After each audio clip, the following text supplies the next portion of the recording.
আসসালামু আলাইকুম। সংবাদের সময়ে আপনাদের সবাইকে স্বাগতম। বাংলাদেশে বর্তমানে অন্তর্বর্তীকালীন সরকার চলছে এবং অন্তর্বর্তীকালীন সরকারের একটি বিশেষ বাণী হচ্ছে সংস্কার। আমরা যখন শেখ হাসিনার সরকারে ছিলাম কিংবা শেখ হাসিনার আমলে যখন আমরা ছিলাম, তখন শেখ হাসিনা কিংবা তার সরকারের কাছ থেকে একটি মুখস্থ বাণী আমরা সবসময় শুনতাম এবং সেটি হচ্ছে উন্নয়ন, উন্নয়ন, উন্নয়ন। কিন্তু বর্তমানে আমরা অন্তর্বর্তীকালীন সরকারের কাছ থেকে সবথেকে বেশি যে বিষয়টি শুনতে পাচ্ছি সেটি হচ্ছে সংস্কার, সংস্কার এবং সংস্কার। তবে অন্তর্বর্তীকালীন সরকারের সংস্কার কতটুকু হচ্ছে, কোন দিকে হচ্ছে সেটি এখন পর্যন্ত কিন্তু দৃশ্যমান হয়নি। তাদের খাতা কলমে সীমাবদ্ধ রয়েছে নাকি বাস্তব জীবনেও সে সকল সংস্কার প্রভাবিত হচ্ছে, এটি আসলে অনেকেই দেখার ইচ্ছা পোষণ করছেন। তবে শেখ হাসিনার আমলে যেভাবে উন্নয়ন, উন্নয়ন, উন্নয়ন কথাটি বলা হতো, একইভাবে কিন্তু মানুষ বাস্তবিকভাবে শেখ হাসিনা যে সকল উন্নয়ন কর্মকাণ্ড করেছেন, সে সকল উন্নয়ন কর্মকাণ্ড কিন্তু দৃশ্যমান হয়েছে। যার ফলশ্রুতিতে এখানে শেখ হাসিনার সরকারের সাথে অন্তর্বর্তীকালীন সরকারের যে তুলনা, সেই তুলনাটা কিন্তু কোনোভাবে করা সম্ভব নয়। এদিক থেকে অন্তর্বর্তীকালীন সরকার তাদের যে সংস্কার, সংস্কার এবং সংস্কার এই ৩ টি জপের মধ্যে ১ম ধাপের জপে কি সংস্কার করেছে, ২য় ধাপের জপে কি সংস্কার করেছে এবং ৩য় ধাপের জপে কি সংস্কার করেছে, এগুলো জনগণের জানা অত্যন্ত গুরুত্বপূর্ণ।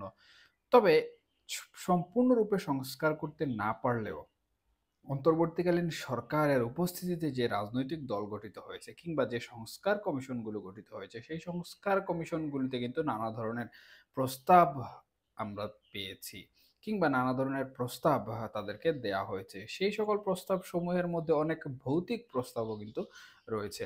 বিশেষ করে সম্প্রতি নির্বাচন কমিশনের কাছে সংসদীয় আসন বৃদ্ধি করার জন্য যে সংস্কার কমিশনের কাছে যে প্রস্তাবটি দেওয়া হয়েছে, সেই সংস্কার প্রস্তাবটিকে বলা হচ্ছে অনেকটাই ভৌতিক প্রস্তাব।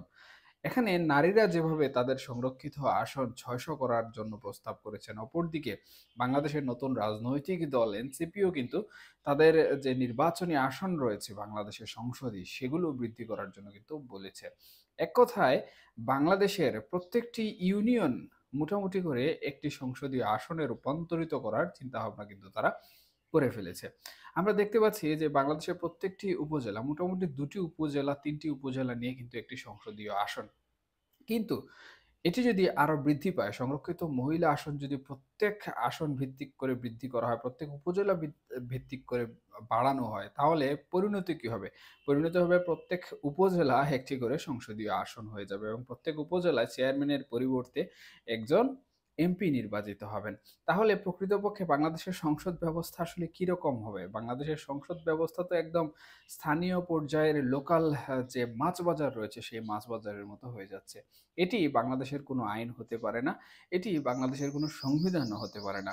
এবং সবথেকে গুরুত্বপূর্ণ যে বিষয়, অন্তর্বর্তীকালীন সরকারের যে সংস্কার জপ, সেই সংস্কার জপের ন্যূনতম কোনো সংস্কারের অন্তর্বর্তী কিন্তু এটি হতে পারে না। সুতরাং এইসব ভুতুড়ে সিদ্ধান্ত এবং ভুতুড়ে প্রস্তাব আপনারা অন্তর্বর্তীকালীন সরকারকে দেয়া বন্ধ করুন এবং অন্তর্বর্তীকালীন সরকারও যে সকল বিষয় নিয়ে আপনারা সিদ্ধান্ত নিচ্ছেন, সে সকল বিষয় জনগণ কিভাবে নিচ্ছে, জনগণের রাজনৈতিক দিক থেকে সেগুলো কিভাবে ভূমিকা রাখছে, এই বিষয়গুলো নিয়ে চিন্তা চেতনা করুন, বুদ্ধি খাটান এবং একটি রাষ্ট্র যেভাবে সুন্দরভাবে পরিচালনা করা যায়, রাষ্ট্রীয় কাঠামো যেভাবে পুনরুদ্ধার করা যায়, পুনর্গঠন করা যায়, সেই বিষয়টি নিয়ে চিন্তা ভাবনা করুন এবং কমপক্ষে এই যে সংস্কার জবগুলো করছেন, এগুলো কিছুটা হলেও দৃশ্যমান পর্যায়ে নিয়ে আসুন। শুধুমাত্র নির্বাচন কমিশনে সংস্কার করে তো বাংলাদেশে সংস্কার করা সম্ভব নয়।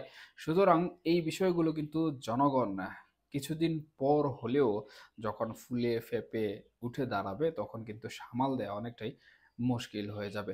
আর যাই হোক, আমি কিন্তু এখানে প্রত্যেকটা ইউনিয়নে একটি সংসদীয় আসন কোনোভাবেই চাচ্ছি না।